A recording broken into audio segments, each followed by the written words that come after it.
এই ভিডিওতে আমি HS first year annual exam 2023 এর ইকোনমিক্সের কোশ্চেন পেপারটি তোমাদেরকে সলভ করে দেব।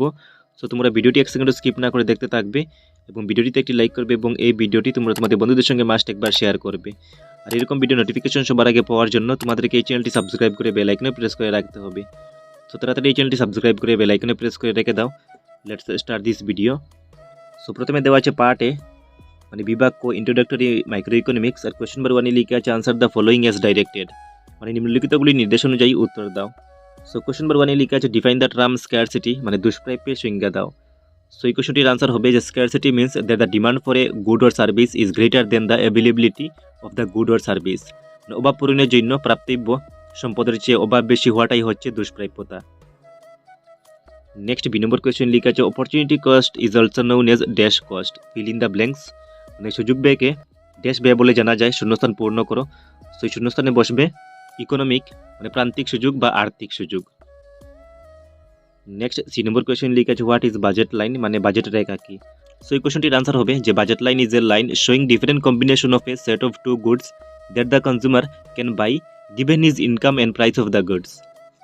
আর বেঙ্গলি হলো যে রেখা গ্রাহকের আয়ের পরিমাণ নির্ধারণ করে পণ্য সামগ্রীর বিভিন্ন শ্রেণী প্রতিফলিত করে সেই রেখাই হলো বাজেটের রেখা। নেক্সট হলো কোশ্চেন নাম্বার ডি এবং এই কোশ্চেন লিখা আছে ডিফাইন ভেরিয়েবল কস্ট মানে পরিবর্তনশীল ব্যয়ের সংজ্ঞা দাও। সো এই কোশ্চনটির আনসার হবে যে variable cost is a cost that varies in relation to either production volume or the amount of service provided. আর বেঙ্গলিতে হবে যে উৎপাদনের পরিমাণ হ্রাস বৃদ্ধির ফলে সঙ্গে সঙ্গে যে সকল ব্যয়ের পরিমাণ হ্রাস বা বৃদ্ধি হয় তাকে পরিবর্তনশীল ব্যয় বলে। নেক্সট হলো কোশ্চেন নাম্বার ই এবং এই কোশ্চেন লিখে আছে TC is equal to dash plus TFC. তো ড্যাশের মধ্যে বসবে TVC. Next F number question লিখে আছে why is the AC curve U shaped মানে এসি রেখাটি কেন ইউ আকৃতির মতো। সো এই কোয়েশ্চনটির আনসার হবে after optimum point with increase in output the economics are overweighted by the diseconomics which result the AC curve to increase thus AC curve gets U shaped. বাংলায় হবে পরিবর্তনশীল উৎপাদন বিধি কার্যকর তাকে বলে এসি রেখা, ইংরেজি ইউ আকৃতির মতো। সো নেক্সট লং কোয়েশ্চনগুলো দেওয়া আছে, এই কোয়েশ্চনগুলোর আনসার তোমরা নিজেই দেখে নিও। সো দেখে নেওয়া যে লং কোয়েশ্চনগুলো কী কী এসেছিল।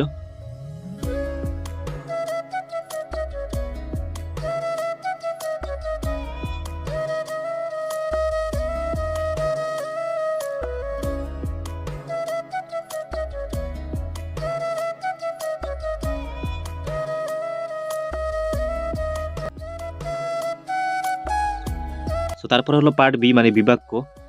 সো এটি হলো স্ট্যাটিস্টিক্স ফর ইকোনমিক্স। সো এই পার্টে শর্ট কোয়েশ্চন কয়েকটি দেওয়া আছে। কোয়েশ্চন নাম্বার 10 এ লিখা আছে answer the following as directed মানে নিম্নলিখিতগুলি নির্দেশানুযায়ী উত্তর দাও। 1 নম্বর কোয়েশ্চন লিখে আছে who is known as the father of statistics মানে পরিসংখ্যা বিজ্ঞানের পিতৃস্বরূপ বলে কাকে জানা যায়। সো এই কোয়েশ্চনটির আনসার হবে গডচিড আকুনেল। নেক্সট বি নম্বর কোয়েশ্চন লিখে আছে যে what do you mean by wholesale price index মানে পাইকারি দর সূচনাঙ্ক বলিতে কি বুঝো। সো এই কোয়েশ্চনটির আনসার হবে যে the wholesale price index number measures the change in the price level of a representative basket of goods and services treated in wholesale market মানে পাইকারি দর সূচনাঙ্ক পাইকারি বাজারে ব্যবসা করা পণ্য ও পরিষেবার প্রতিনিধি জুরির মূল্যস্তরের পরিবর্তন পরিমাণ করে। নেক্সট সি নম্বরে লিখে আছে right any one merit of direct personal investigation মানে প্রত্যক্ষ ব্যক্তিগত অনুসন্ধানের একটি সুবিধা লিখো। সেটির আনসার হবে reliable and accurate data collected মানে নির্ভরযোগ্য এবং সঠিক তথ্য সংগৃহীত। নেক্সট ডি নম্বর কোয়েশ্চেন লিখে আছে যে which of the following is a measure of central tendency মানে নিচের কোনটি কেন্দ্রীয় প্রবণতা পরিমাপের একটি পদ্ধতি। সো আমরা জানি যে অ্যারিথমেটিক মিন মানে গাণিতিক গড়, তারপর মিডিয়ান মধ্যমা এবং 3 নম্বর দেওয়া আছে মুড মানে বহুলোক। এই তিনটি হলো মেজার অফ সেন্ট্রাল টেন্ডেন্সি মানে কেন্দ্রীয় প্রবণতার পরিমাপ। সো আনসারটি হবে option number D all of the above মানে উপরের সব কয়টি। নেক্সট ই নম্বর কোয়েশ্চেন লিখে আছে dash is the difference between the largest value and the smallest value fill in the blanks মানে উচ্চতম মূল্য এবং নিম্নতম মূল্যের অন্তরই হলো। সেখানে অন্তরের মধ্যে বসবে মানে এই দেশের মধ্যে বসবে রেঞ্জ আর বাংলায় হবে প্রসার। নেক্সট এক নম্বর কোয়েশ্চেন লিখে আছে হোয়াট ইজ লরেঞ্জ কার্ভ মানে লরেঞ্জ রেখা কি। সো এই কোয়েশ্চনটির আনসার হবে Lorenz curve is a graphical representation of the distribution of income and wealth within a population মানে লরেঞ্জ রেখা হলো একটি জনসংখ্যার মধ্যে আয় বা সম্পদের বন্টনের লৈকিক উপস্থাপনা। সো নেক্সট লং কোয়েশ্চনগুলো দেওয়া আছে, সেই কোয়েশ্চনগুলো তোমরা দেখে নাও এবং এই কোয়েশ্চনগুলোর আনসার তোমরা নিজেই দেখে নিও।